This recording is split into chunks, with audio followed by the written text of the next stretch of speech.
Good morning students. हमारे classes में आप सभी का हार्दिक स्वागत है। स्टूडेंट्स, आज इस वीडियो में हम बात करेंगे 12वीं एग्रीकल्चर बायोलॉजी के मॉडल पेपर के बारे में। और ये जो हमारा मॉडल पेपर है वो 2025 का पहला मॉडल पेपर है। तो इस मॉडल पेपर में आपको पता भी चल जाएगा कि जो आपके एग्जाम होंगे अर्धवार्षिक और वार्षिक, उनमें किस तरीके के प्रश्न आपसे पूछे जाएंगे और किस तरह से आपको प्रश्नों के जो जवाब हैं वो देने हैं, कौन कौन से क्वेश्चन आपको महत्वपूर्ण हो सकते हैं, ये सारी चीजें आज हम इस मॉडल पेपर के द्वारा समझेंगे। ये हमारा 2025 का पहला मॉडल पेपर है, ध्यान रखना। और इसकी अगर पीडीएफ आप लोग लेना चाह रहे हो तो हमारी वीडियो के डिस्क्रिप्शन में आपको व्हाट्सएप ग्रुप की लिंक मिल जाएगी, हमारे ऐप की लिंक मिल जाएगी, वहां पर आपको जो है ये पीडीएफ मिल जाएगी। ठीक है, चलिए अब हम मॉडल पेपर को पढ़ते हैं और बहुत बारीकी से सारी चीजों के बारे में चर्चा करेंगे। सबसे पहले मैं आपको एक चीज बता दूं, जैसा कि जो हमारा मॉडल पेपर है और हमें जो प्रश्न आएंगे, हमें 16 प्रश्न तो ऐसे पूछे जाएंगे जो ऑब्जेक्टिव होंगे। अ ब स द जो ऑब्जेक्टिव टाइप के प्रश्न होंगे वो हमारे 16 होंगे। और उसके बाद 10 प्रश्न जो होंगे हमारे, वो हमारे फिलिंदा ब्लैंक्स यानी रिक्त स्थान की पूर्ति वाले होंगे। फिर हमारे 8 प्रश्न होंगे वन लाइनर, जिनका जवाब हमें एक पंक्ति या एक शब्द में देना होगा। तो मेरा कहने का मतलब यही है कि आपकी एग्रीकल्चर हो, चाहे एग्रीकल्चर बायोलॉजी हो, चाहे एग्रीकल्चर केमिस्ट्री हो, सभी में छोटे छोटे प्रश्न बहुत ज्यादा पूछे जाते हैं। अब छोटे छोटे प्रश्न बहुत ज्यादा आते हैं, इसीलिए जो हमारे पेपर है वो कैसे होते हैं, कठिन होते हैं। हमें बारीकी से चीजों को पढ़ना बहुत जरूरी है, ध्यान रखना। अगर आप बारीकी से चीजों को नहीं पढ़ोगे तो आप इन छोटे छोटे प्रश्नों के जवाब कभी भी नहीं दे पाओगे, ध्यान रखना। ठीक है, चलिए अब हम चलते सीधा अपने मॉडल पेपर पर और पहले क्वेश्चन के बारे में चर्चा करेंगे। जैसा आपको पहला क्वेश्चन हमारा दिखाई दे रहा है, पहले प्रश्न में क्या है, निम्नलिखित बहुविकल्पी प्रश्नों के सही उत्तर उत्तर पुस्तिका में लिखिए। इसमें आपके 16 क्वेश्चन होंगे इस तरह के, और उनके उत्तर आपको अपनी जो कॉपी आपको मिलेगी बोर्ड की उसमें लिखने होंगे। ठीक है, जैसे मैं बात करूं, पहला क्वेश्चन है हमारा, स्वपरागित फसलों में चयन की उत्तम विधि है। अब अगर मैं बात करूं स्वपरागित फसलों में, तो मेरे पास 4 ऑप्शन है, समूह चयन, प्रतीप संकरण, वंशावली विधि और शुद्ध वंशक्रम विधि। अगर मैं चयन की विधियों की बात करूं तो यहाँ 2 ही विधियां हैं, समूह चयन और शुद्ध वंशक्रम चयन। अब मुझे क्या बताना है, मुझे बताना है स्वपरागित में। तो स्वपरागित फसलों में चयन की जो सबसे अच्छी विधि है वो कौन सी है, वो है आपकी शुद्ध वंशक्रम चयन। अगर आपसे परपरागित पूछा जाता, अगर मैं किसकी बात करूं परपरागित, तो परपरागित में जो सबसे अच्छी है वो कौन सी है, वो है आपकी समूह चयन। अब आंसर आप लोग कैसे लिखोगे, कई स्टूडेंट्स क्या करते हैं, केवल ऐसे लिखते हैं एग्जाम में जाके, ऐसे लिखेंगे पहला और पहले में डायरेक्ट उत्तर लिख देंगे डी, ऐसे कर देते हैं। ऐसे नहीं करना आपको, आपको ऐसे नहीं करना, आपको इसका नाम भी लिखना है। डी में फिर लिखोगे आप शुद्ध वंशक्रम चयन, ऐसे आपको लिखना है। ठीक है, आप पहला, पहले का कौन सा है डी, डी में कौन सा है शुद्ध वंशक्रम चयन, ऐसे आपको आंसर लिखना है। ठीक है, चलिए अब दूसरे प्रश्न पर चलते हैं। दूसरा प्रश्न है, राष्ट्रीय सरसों अनुसंधान संस्थान स्थित है। ये सभी को पता होगा, हमारे पास ऑप्शन है जोधपुर, भरतपुर, नागपुर और जूनागढ़। सरसों अनुसंधान संस्थान सभी को पता है, कहां पर है, ये आपका भरतपुर में। अगर हम किसकी बात करें, अगर हम सरसों अनुसंधान संस्थान की बात करें तो भरतपुर में। वहीं अगर मान लो आपसे पूछा था काजरी, CAZRI, तो काजरी कहां स्थित है, ये जोधपुर में स्थित है। वहीं अगर मैं बात करूं आपसे मूंगफली अनुसंधान संस्थान, मूंगफली, अगर मूंगफली वाला पूछा जाए तो वो कहां है, वो आपका जूनागढ़ में है। अगर मैं कपास की बात करूं तो कहां पर है, वो नागपुर में है। वही नेक्स्ट है अपना, पुनर्योगज DNA की खोज किसने की। ये प्रश्न काफी इंपोर्टेंट है, कई बार आया भी है एग्जाम में। पुनर्योगज DNA को किसने खोजा, यहाँ 2 फैक्ट आते हैं। एक तो आता है पुनर्योगज DNA की खोज, तो ये किसने की, ये की पॉल वर्ग ने। कब की, 1872 में। कब की, 1872 में। पुनर्योगज DNA को किसने खोजा, पॉल वर्ग ने खोजा 1872 में। लेकिन अगर मैं बात करूं पुनर्योगज DNA से सफल जीव किसने बनाया, अगर सफल जीव आपसे पूछे आए तो ध्यान रखना वो फिर अलग है। ठीक है, लेकिन यहां मैंने क्या पूछा है, पुनर्योगज DNA की खोज पूछे, तो DNA की खोज में आपका ये आ गया पॉल वर्ग। कब की, 1872 में की। अब थोड़ा सा नेक्स्ट चलते हैं अगले प्रश्न पर, और अगला प्रश्न हमारा इंपोर्टेंट है, ये तो कई बार आया भी है एग्जाम में। चलिए नेक्स्ट क्वेश्चन क्या है। अब जो अपना नेक्स्ट क्वेश्चन स्टूडेंट्स वो है बीटी का पूरा नाम है। आपने सुना होगा बीटी कॉटन, बीटी बैंगन, बीटी कपास, बीटी तंबाकू। तो ये जो बीटी वर्ड है, इस बीटी की फुल फॉर्म क्या है? जनरली मैं आपको बता दूं बीटी का फुल फॉर्म क्या होती है, बैसिलस थुरिनजिएसिस। बीटी का पूरा नाम क्या है? बीटी का पूरा नाम है बैसिलस थुरिनजिएसिस। और जो बैसिलस थुरिनजिएसिस है वो क्या है? वो एक जीवाणु है। ध्यान रखना, बैसिलस थुरिनजिएसिस क्या है? ये एक जीवाणु का नाम है। वहीं अगर मैं बात करूं कातरा कीट की सबसे हानिकारक अवस्था है, काफी इंपोर्टेंट है, कातरा कीट की कौन सी अवस्था सबसे ज्यादा हानिकारक होती है? अगर हम कातरा कीट की हानिकारक अवस्था की बात कर रहे हैं तो कौन सी है? वो है आपकी लार्वा। लार्वा को ही क्या कहा जाता है? लट कहा जाता है। और इसी को क्या कहा जाता है? इसी को कहा जाता है सुंडी। लार्वा, लट या सुंडी क्या है? इसकी हानिकारक अवस्था है। मैं आपको एक ही इंपोर्टेंट चीज बता दूं, जिन कीटों के जीवन काल में 4 अवस्थाएं होती हैं उनमें सबसे हानिकारक अवस्था कौन सी होगी? लार्वा या सुंडी अवस्था होगी। जिन कीटों के जीवन चक्र में 3 अवस्था होती हैं या अपूर्ण कायांतरण पाया जाता है उनकी हानिकारक अवस्था होती है शिशु और वयस्क। जैसे दीमक है, टिड्डा है, दीमक हो गया आपका, टिड्डा हो गया, माहू हो गया, तो इनकी हानिकारक अवस्था क्या होगी? शिशु और वयस्क दोनों होंगी। क्यों? क्योंकि इनमें अपूर्ण कायांतरण पाया जाता है। एक ही चीज ध्यान रखना, जिनमें अपूर्ण कायांतरण या जिनके जीवन चक्र में केवल 3 अवस्थाएं पाई जाएंगी उनमें हानिकारक अवस्था क्या होगी? उनमें हानिकारक अवस्था होगी शिशु और वयस्क। और जिनमें चारों अवस्था पाई जाएंगी, जिनमें पूर्ण कायांतरण पाया जाएगा, उनमें हानिकारक अवस्था क्या होगी? लार्वा, लट या सुंडी होगी। ठीक है, आगे अगर मैं बात करूं, अगला है फल मक्खी कीट द्वारा सर्वाधिक हानि होती है। काफी सरल है, फल मक्खी कीट के द्वारा सबसे ज्यादा हानि कौन से पादपों में होती है? तो बिल्कुल क्लियर है, कहां होगी? ये होगी सबसे ज्यादा बेर में। किसमें होती है? बेर में होती है। आपसे प्रश्न ये भी पूछा जा सकता है कि बेर में फल मक्खी के द्वारा कितनी हानि होती है? तो ध्यान रखना कितनी होगी? ये होगी 30 से लेकर के 100%। कितनी हानि हो सकती है? 30 से लेकर के 100% तक हानि बेर में फल मक्खी के द्वारा हो सकती है। आगे अगर मैं बात करूं अनार में सबसे ज्यादा, तो अनार में सबसे ज्यादा हानि किसके द्वारा होती है? तितली के द्वारा। ध्यान रखना, अनार में सबसे ज्यादा हानि किसके द्वारा होगी? तितली के द्वारा। आम में अगर बात करूं तो आम का प्रमुख कीट कौन सा है? इसका प्रमुख कीट है मिलीबग। कौन सा है? मिलीबग। ठीक है, तो अगर आपसे प्रश्न पूछा है तितली द्वारा सर्वाधिक हानि, तो अनार में, और फल मक्खी द्वारा सर्वाधिक हानि किसमें? तो वो होगी आपकी बेर में। ठीक है, और भी आगे चलें, सारे क्वेश्चन हमारे इंपोर्टेंट हैं। चलिए अगला कीट क्या है? नेक्स्ट अगला पॉइंट है हमारा,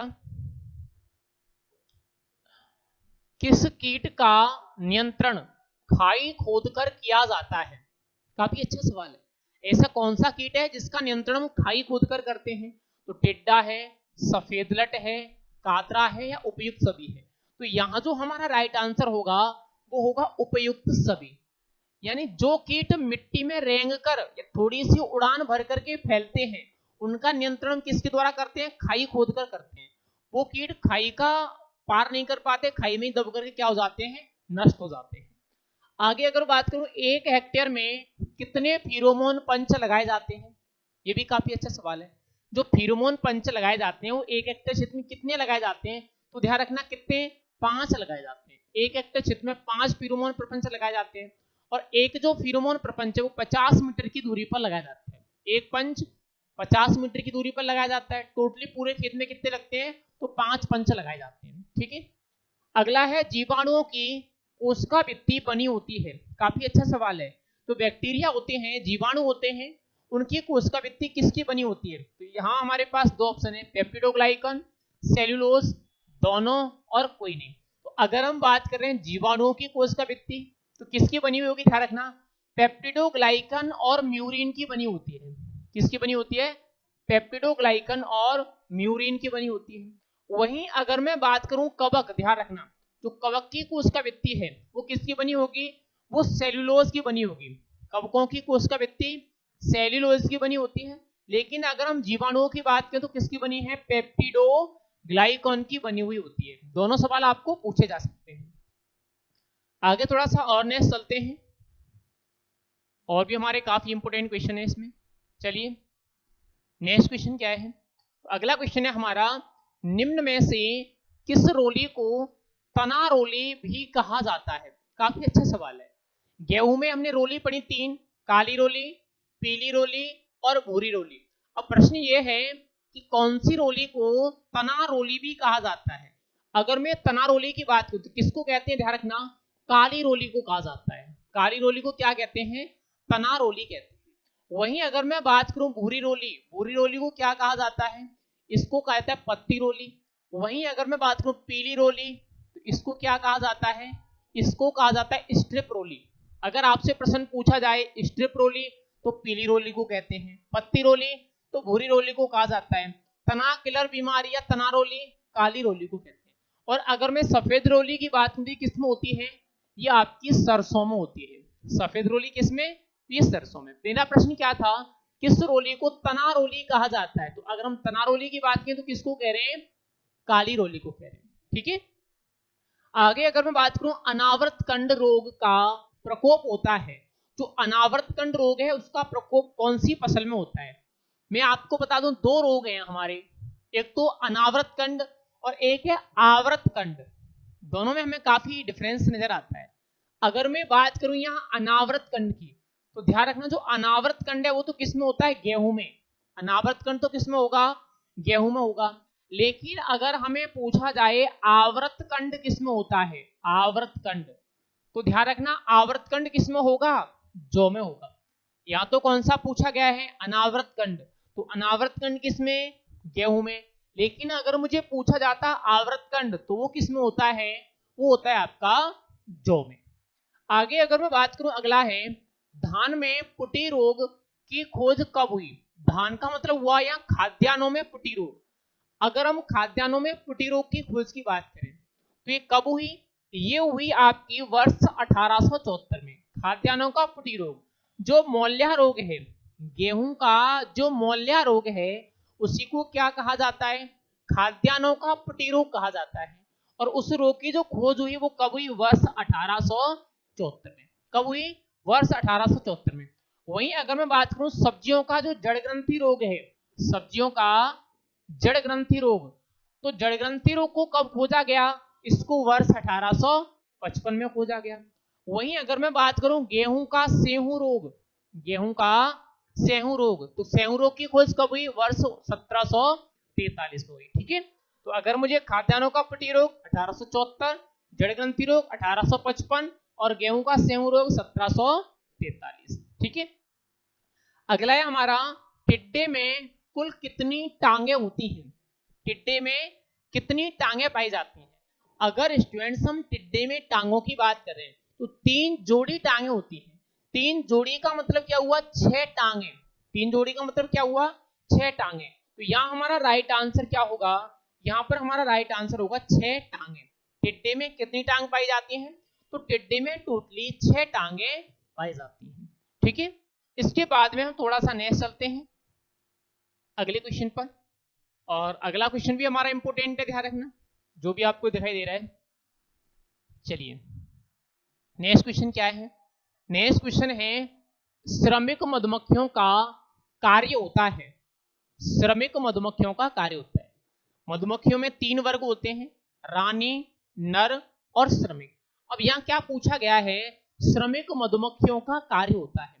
नंबर फर्स्ट परागकण व शहद लाना, दूसरा शत्रुओं से छत्ते की रक्षा करना, तीसरा शिशुओं को भोजन देना। यहाँ जो अपना राइट आंसर होगा वो क्या होगा, उपयुक्त सभी। यानी श्रमिक मधुमक्खियों का क्या कार्य है, तो ये सभी कार्य वो करती है। अगला है हमारा काली रोहू नाम से जानी जाने वाली मछली है। किस मछली को काली रोहू के नाम से जाना जाता है। अगर हम काली रोहू की बात करें तो ध्यान रखना वो कौन सी है, वो है आपकी कलबासु। कलबासु को क्या कहा जाता है, कलबासु को कहा जाता है काली रोहू। अगला है हमारा मछली के मांस में होता है। मछली के मांस में क्या क्या पाया जाता है, खनिज, विटामिन, प्रोटीन और उपयुक्त सभी। तो मैं क्या कह सकता हूं कि मछली के मांस में ये सभी अवयव पाए जाते हैं। ठीक है, ये तो आपके 16 क्वेश्चन हो गए ऑब्जेक्टिव। आपका जो भी पेपर होगा बोर्ड का, उसमें 16 ऑब्जेक्टिव क्वेश्चन आपसे पूछे जाएंगे, इस तरह से जो मैंने आपको बताए सेम उसी तरह से। ठीक है, अब फिर इसके बाद में आपको आते हैं 10 क्वेश्चन, कैसे वो होंगे आपके फिल इन द ब्लैंक्स, यानी रिक्त स्थान की पूर्ति वाले। और वो कितने होंगे, वो आपके 10 क्वेश्चन होंगे, रिक्त स्थान की पूर्ति वाले 10 क्वेश्चन आते हैं। और सबसे टिपिकल जो प्रश्न होते हैं, सबसे कठिन जो प्रश्न होते हैं, वो रिक्त स्थान की पूर्ति वाले होते हैं। अगर कोई स्टूडेंट्स मान लो रिक्त स्थान की पूर्ति वाले क्वेश्चनों में 10 में से 10 सही कर देता है, तो मान लो कि उसके जो नंबर आएंगे वो 95 से 100 के बीच में ही आएंगे, क्योंकि सबसे टिपिकल पोर्शन कौन सा है, वो आपका फिल इन द ब्लैंक्स यानी रिक्त स्थान की पूर्ति वाला ही है। देखते हैं हम क्वेश्चनों को किस तरह से आपको, और रिक्त स्थान की पूर्ति करके हमें कहाँ लिखना है, अपनी जो उत्तर पुस्तिका है उसमें हमें लिखना है। जैसे अगर मैं पहले क्वेश्चन से बात करूं, पहला क्वेश्चन है प्रतीप संकरण में बार बार उपयोग किए जाने वाले जनक को खाली जगह कहते हैं। प्रतीप संकरण में जिस जनक का उपयोग बार बार किया जाता है उस जनक को क्या कहा जाता है, हमें यह बताना है। तो जनरली अगर मैं उस जनक की बात करूं तो उसको हम क्या कहेंगे, उसको कहा जाएगा आवर्ती जनक। क्या कहा जाएगा, उसको जनरली हम कहते हैं आवर्ती जनक। प्रतीप संकरण में जिस जनक का उपयोग बार बार होता है उसे आवर्ती जनक कहा जाता है। ठीक है, अगला है हमारा पादप की किसी एक कोशिका से संपूर्ण पादप विकसित करने की क्षमता कहलाती है। पादप की कोई एक कोशिका है और किसी एक कोशिका से संपूर्ण पौधा विकसित करने की क्षमता क्या कहलाएगी, तो वो क्षमता कहलाती है टोटियोपोटेंसी। क्या कहलाती है, टोटियोपोटेंसी। और उसको हम क्या बोलते हैं, उसको बोला जाता है पूर्ण सख्तता। क्या बोला जाता है, पूर्ण सख्तता। या तो हम उसको पूर्ण सख्तता कह सकते हैं या फिर हम उसको क्या कह सकते हैं, टोटियोपोटेंसी कह सकते हैं। ठीक है, अगला है अपना भ्रूण संवर्धन करके नए पौधे प्राप्त करने में खाली जगह दिन तक की बचत की जा सकती है। भ्रूण संवर्धन करके नए पौधे प्राप्त करने में खाली जगह दिन तक की बचत की जा सकती है। यानी अगर हम भ्रूण संवर्धन विधि द्वारा नए पौधे तैयार करें तो कितने समय की बचत की जा सकती है, तो ध्यान रखना है कितने होंगे, ये समय होगा आपका 10 से लेकर के 20 दिन।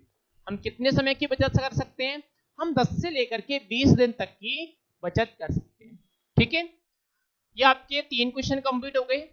थोड़ा सा और आगे चलते हैं। टोटल जो फिल इन द ब्लैंक्स होंगे आपके वो 10 होंगे और ये सबसे टिपिकल पोर्शन रहेगा आपके बोर्ड एग्जाम का। ठीक है, चलिए नेक्स्ट देख लेते हैं।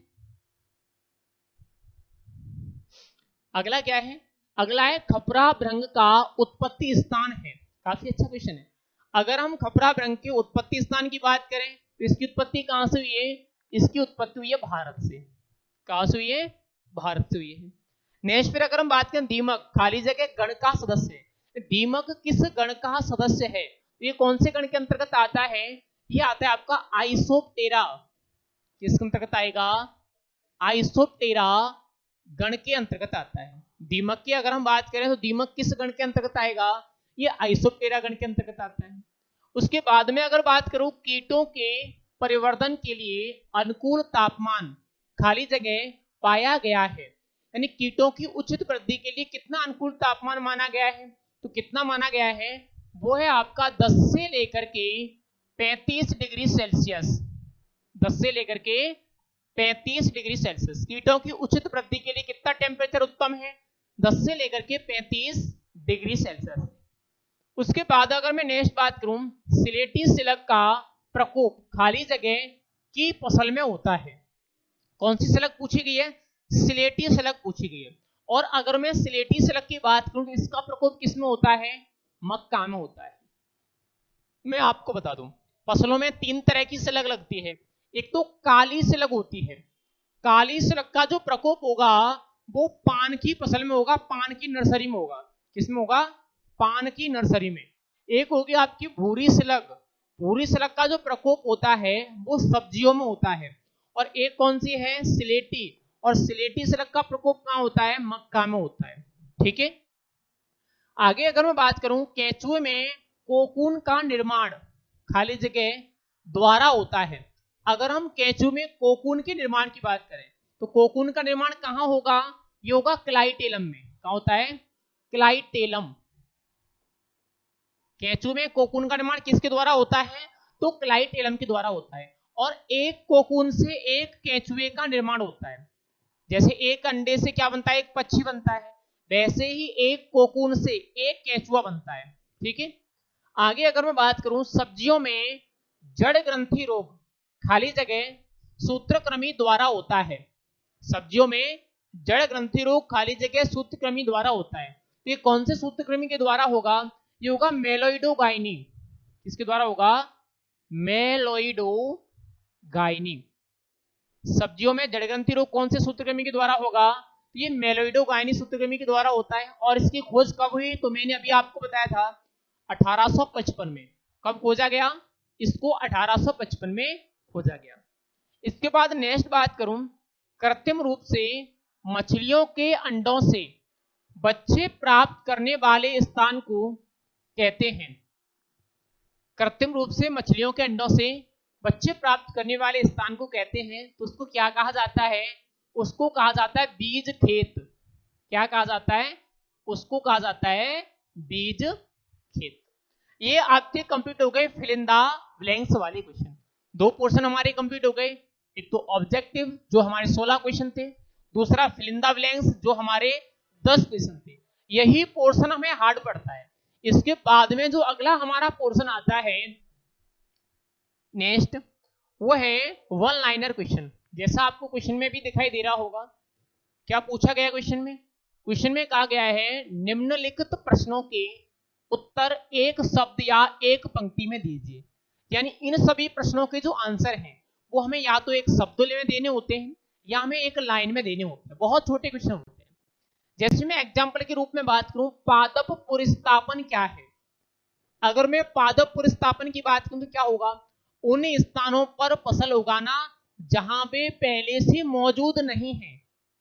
उन स्थानों पर फसल उगाना जहां वो पहले से मौजूद नहीं है क्या कहलाता है? पादप पुरस्तापन कहलाता है। या मैं कहूं नए स्थानों पर फसलें उगाना पादप पुरस्तापन है। ठीक है, किसी भी तरह से कह दो। अगला है टीडीएनए की माप होती है। अगर हम टीडीएनए की माप की बात करें तो कितनी होगी? 23 केबी। टीडीएनए की माप कितनी होती है? तो ये आपकी 23 केबी होती है। उसके बाद अगर बात करूं, बरूथी को मारने वाले विषों को किस नाम से जाना जाता है? बिल्कुल सरल है। बरूथी को मारने वाले विष को क्या कहा जाता है? बरूथीनाशी कहा जाता है। क्या कहा जाएगा? बरूथीनाशी कहा जाएगा। ठीक है। उसके बाद नेक्स्ट क्या है? अतिवर्धन क्या है? अतिवर्धन, अतिवर्धन होता है कोशिकाओं की संख्या में वृद्धि। कोशिकाओं की संख्या में वृद्धि क्या कहलाती है? अतिवर्धन कहलाती है। यानी जो भी हमारे शरीर की कोशिकाएं हैं उन कोशिकाओं की संख्या में वृद्धि क्या कहलाती है? अतिवर्धन। ठीक है। और उन कोशिकाओं के आकार में वृद्धि क्या कहलाती है? तो वो कहलाएगी अतिवृद्धि। अतिवृद्धि क्या है? कोशिकाओं के आकार में वृद्धि। अतिवर्धन क्या है? कोशिकाओं की संख्या में वृद्धि। ठीक है। इसके बाद में नेक्स्ट क्या है? गेहूं के भूरा रोली में एकांतर परपोषी का नाम बताइए। अब आपको क्या बताना है? गेहूं का जो भूरा रोली है उसके एकांतर परपोषी का नाम क्या है? तो यह आप ध्यान रखना, इसका नाम है थैलिक्ट्रम। क्या नाम होता है? इसका नाम होता है थैलिक्ट्रम। ठीक है। गेहूं का जो भूरा रोली है उसका जो एकांतर परपोषी है उसका नाम क्या होगा? तो उसका नाम थैलिक्ट्रम होगा। नेक्स्ट अपना, खारे जल में पाए जाने वाले सूत्रक्रमियों के नाम लिखिए। अब आपको क्या बताना है कि नहीं, दो ऐसे सूत्रक्रमियों के नाम बताने हैं जो खारे जल में पाए जाते हैं। तो मैं जनरली आपको बता दूं, क्रोमिडोरिया और कीटोस्टोमिया। एक तो क्रोमिडोरिया हो गया और एक कौन सा हो गया? कीटोस्टोमिया हो गया। नेक्स्ट में अगर बात करूं, प्लेग नामक बीमारी के वाहक का नाम बताइए। अब आपको क्या बताना है? जो प्लेग बीमारी है उसके वाहक का नाम बताना है। तो इसका वाहक कौन सा होता है? इसका वाहक होता है पशु प्लेग। जो आपका पशु प्लेग में आता है, पिस्सू में कहूं तो पिस्सू। प्लेग नामक बीमारी का वाहक क्या है? पशु प्लेग, पिस्सू है। उसके बाद रोहू मछली का वैज्ञानिक नाम क्या है? अब क्या बताना है आपको, रोहू मछली का वैज्ञानिक नाम तो क्या होगा, लेबियो रोहिता। इसका वैज्ञानिक नाम क्या होगा, लेबियो रोहिता। रोहू मछली का वैज्ञानिक नाम क्या है, तो इसका वैज्ञानिक नाम है लेबियो रोहिता। यानी ये आपका तीसरा प्रश्न भी कंप्लीट हो गया, वन लाइनर वाला। 3 पोर्शन आपके कंप्लीट हो गए। अब इससे जब हम आगे जाएंगे तो आगे जो क्वेश्चन आएंगे आपको वो 1.5 नंबर वाले क्वेश्चन होंगे। जैसे जो बाखंड है आपका, यहाँ से आगे बाखंड में आपके जितने भी क्वेश्चन होंगे वो कैसे होंगे, 1.5 नंबर वाले होंगे। और यहाँ टोटल 12 क्वेश्चन होंगे आपके। जैसे आपको दिखाई दे रहा है बहुगुणता क्या है, एंडोन्यूक्लियस और एक्सोन्यूक्लियस अंतर, प्राकृतिक शस्त्रों को गुण, ऊतक संवर्धन के लाभ, टिड्डी की पहचान के लक्षण, प्लाज्मिड क्या है इसके कार्य, खपरा व्रंग की क्षति एवं महत्व, उसके बाद बाजरा में अर्गट चेपारों के प्रमुख लक्षण कौन कौन से हैं, उसके बाद भ्रूण संवर्धन का नामांकित चित्र, उसके बाद में आपको 2-3 क्वेश्चन और होंगे। रोहू मछली की विशेषता आपको लिखनी है, घोंगा का सामान्य लक्षण आपको बताने हैं, और जोक का आपको नामांकित चित्र भी बनाना है। ठीक है, इसके बाद में आपका साखंड आएगा जहां आपको बहुत बड़े बड़े क्वेश्चन होंगे, और साखंड में आपके 3 प्रश्न होंगे। तीनों ही प्रश्नों में आपका अथवा होगा। अथवा का मतलब है कि इसमें से या इसमें से कोई एक आपको करना है। ठीक है, जैसे आपको यहाँ ये क्वेश्चन दिखाई दे रहे होंगे। इसके बाद में जो नेक्स्ट आपका दाखंड आएगा जहां 4 नंबर के 2 क्वेश्चन होंगे। 2 क्वेश्चनों में आपके अथवा होंगे, कोई एक ही आपको करना होगा। जैसे चयन किसे कहते हैं या संकरण क्या है, ऐसे केंचुए का पाचन तंत्र या टिड्डी का, ये तो आपका फिक्स है। ये तो आपका फिक्स है कि ये आएगा ही आएगा। 20वां क्वेश्चन तो आप फिक्स मान के चलो कि ये एग्जाम में आता ही आता है। तो स्टूडेंट्स ये आपका हो गया first model paper agriculture biology का। मुझे लगता है आपको क्वेश्चन समझ में आए होंगे, मैंने बताया भी काफी आसान तरीके से। और भी अगर आप ये वाली पीडीएफ लेना चाह रहे हो तो हमारी वीडियो के डिस्क्रिप्शन में हमारे व्हाट्सएप ग्रुप की लिंक पड़ी है, वहां से आप लोग ये वाली पीडीएफ ले सकते हैं। ठीक है, और अगर आप ऑनलाइन कोर्स भी लेना चाह रहे हो तो वो भी आपको हमारे ऐप में मिल जाएगा। ऐप की लिंक भी वीडियो के डिस्क्रिप्शन में आपको मिल जाएगी। ठीक है, थैंक यू।